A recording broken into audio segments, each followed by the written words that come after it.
नमस्कार साथियों, मैं अखिलेश निरंजन जेएनवी लेह लद्दाख से। और बैकग्राउंड में जैसा आप देख रहे हैं, हमें अपने विद्यालय की केमिस्ट्री लैब में और बहुत सारे कैंडिडेट्स की क्वेरीज जो आ रही थी कि दरअसल जो लैब अटेंडेंट की पोस्ट है जिनका रिजल्ट पहले ही आ चुका है और उसमें अभी डॉक्यूमेंट वेरिफिकेशन बाकी है। तो हमारे साथ आज हैं जेएनवी लेह लद्दाख में जो लैब अटेंडेंट की पोस्ट पे काम कर रहे हैं शिवांग नुरबू जी। तो आइए उनसे बात करते हैं और उनके एक्सपीरियंसेस क्या है इस विद्यालय में, और काफ़ी समय से वो यहाँ पर एज अ लैब अटेंडेंट काम कर रहे हैं। तो चलिए मिलते हैं नुरबू जी से।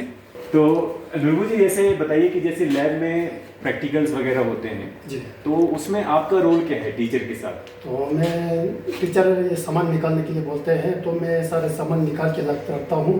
तब बाद में फिर जब क्लास शुरू हो जाता है तो फिर यहाँ पे सब प्रैक्टिकल करना, फिर इसमें वो सॉल्यूशन मिलाना, वो सारे मैं हेल्प करता हूँ टीचर के साथ। अच्छा, तो बेसिकली मतलब आपका काम है असिस्ट करना, मतलब जो भी प्रैक्टिकल्स होते हैं। जैसे ये जो एपरेटस है ये केमिस्ट्री लैब है। जी सर। तो केमिस्ट्री लैब में जैसे बीकर्स हैं या फिर जो आपके इस तरह से जो इक्विपमेंट्स जो भी लगाए हुए हैं, तो इनको प्रॉपर मेंटेन करके रखना, सफाई करना, और मतलब प्रैक्टिकल जब यहाँ पे बच्चे करने आते हैं तो प्रैक्टिकल के लिए तैयारी रखना है। और प्रैक्टिकल के बाद जब बच्चे चले जाते हैं जी सर, तो उसके बाद उसको फिर से अरेंज करना है, फिर सफाई करना है, ये सारे मेरे काम। तो अपने स्कूल में और कौन कौन सी लैब हैं अभी जिनको आप मैनेज कर रहे हैं? बायो लैब भी है और फिजिक्स लैब भी है, फिर जूनियर लैब भी है। अभी इसमें जैसे मैथ का भी लैब है शायद अपने स्कूल में, वो अभी फंक्शनल? वो तो मेरे पास नहीं है, मगर चार फिलहाल मतलब आपको बायो, फिजिक्स और केमिस्ट्री की जो लैब्स हैं उनको मैनेज करना पड़ता है। तो देखिए, हालांकि नुरबू जी का थोड़ा सा हिंदी वीक है क्योंकि वो लद्दाख से हैं, फिर भी जैसे वो अपने एक्सपीरियंस बता रहे हैं, उनका बेसिक रोल क्या है, जो लैब्स हैं स्कूल में उनको मैनेज करना और प्रैक्टिकल के लिए रेडी रखना, बेसिकली कि प्रैक्टिकल हो जाते हैं और उसके बाद फिर से उनको जो भी एपरेटस इक्विपमेंट्स उनको प्रॉपरली साफ करके और उनको यथास्थान अपनी जगह रख देना। तो इसमें कुछ और पॉइंट्स हैं जिनको अभी हम डिस्कस करेंगे। बेसिकली बात आती है जेएनवी सिस्टम की जब, तो उसमें कई सारे पॉइंट्स होते हैं लैब अटेंडेंट पोस्ट के लिए। बेसिक फैसिलिटीज़ क्या हैं, सैलरी क्या है, और सबसे इंपॉर्टेंट बात होती है प्रमोशन को लेके। तो कुछ पॉइंट्स हमने ऑलरेडी नोट किए हैं जो क्वायरीज हमारे पास आई थी। सो सबसे पहले बात करते हैं फर्स्ट सैलरी को लेके।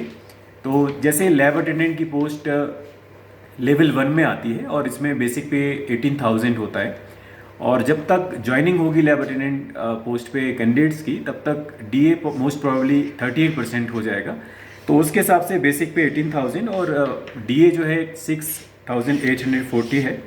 टीए और डीए मिला के बेसिकली जो प्लेन एरियाज़ हैं या प्लेन एरिया में जो भी जेएनवीज लोकेटेड हैं वहाँ पे लैब अटेंडेंट की फर्स्ट जो ग्रॉस सैलरी है वो 26,082 ये ऐसे बनती है। और बैरी हार्ड स्टेशन में जो RLA 4,000 और एसडीए जो बेसिक का 10% है 1,800 वो भी ऐड हो जाते हैं। तो बैरी हार्ड स्टेशन जो लेह लद्दाख की अगर हम बात करें तो ये भी बैरी हार्ड स्टेशन में आता है। तो ऐसे बैरी हार्ड स्टेशन में अगर अपॉइंटमेंट पहली होती है तो वहाँ पे ग्रॉस सैलरी बनती है 31,882। सो दोनों के बीच में बेसिकली अराउंड 5,800 का डिफरेंस है। और अगर हम एनपीएस की बात करें तो अराउंड 2,484 एनपीएस का डिडक्शन होगा। तो आपकी जो ग्रॉस सैलरी के बाद जो इन हैंड सैलरी आपको मिलने वाली है वो अराउंड प्लान एरिया में 23,598 है, और जो बैरी हार्ड स्टेशन है वहाँ पे 29,398 है। अब बात करते हैं जो एक इम्पॉर्टेंट सेक्शन है वो है प्रमोशन को लेके, कि प्रमोशन लैब अटेंडेंट पोस्ट का किस पोस्ट पे होता है और क्या पॉसिबिलिटीज़ है कैरियर में ग्रोथ को लेके। सो अगर हम प्रमोशन की बात करें तो उसमें लिमिटेड डिपार्टमेंटल एग्ज़ाम होते हैं जिनमें लिमिटेड डिपार्टमेंटल कम्पिटिटिव एग्ज़ाम अब होने लगे हैं LDCE। तो उसके थ्रू जो JSA की पोस्ट है उसके लिए लैब अटेंडेंट का प्रमोशन होता है। अब जैसे स्कूल लेवल में लैब अटेंडेंट के बाद लैब असिस्टेंट की वैसे पोस्ट होती है जो कॉलेजेस में होती है, और जेएनवी में केवल लैब अटेंडेंट है। तो उसमें आगे कैरियर ग्रोथ सेम प्रोफेशन में तो नहीं है, लेकिन जो ऑफिस स्टाफ होता है JSA होते हैं वहाँ पे आप LDCE के थ्रू प्रमोट हो सकते हैं डिपार्टमेंटल एग्ज़ाम को देके। अब इसके बाद बात करते हैं रेजिडेंशियल स्कूल हैं तो आपको कैंपस में ही रहना होता है, और कैंपस में आपको रहने के लिए टाइप 2 जो क्वार्टर्स हैं वो अलॉट किए जाते हैं, वो आपको मिलते हैं। और साथ ही साथ इसमें अगर और फैसिलिटीज़ की बात करें तो जो सेंट्रल गवर्नमेंट के एम्प्लॉयज़ हैं, चाहे आपको जो हेल्थ स्कीम की बात करें, CGHS की बात करें, वो भी आप बेनिफिट ले सकते हैं।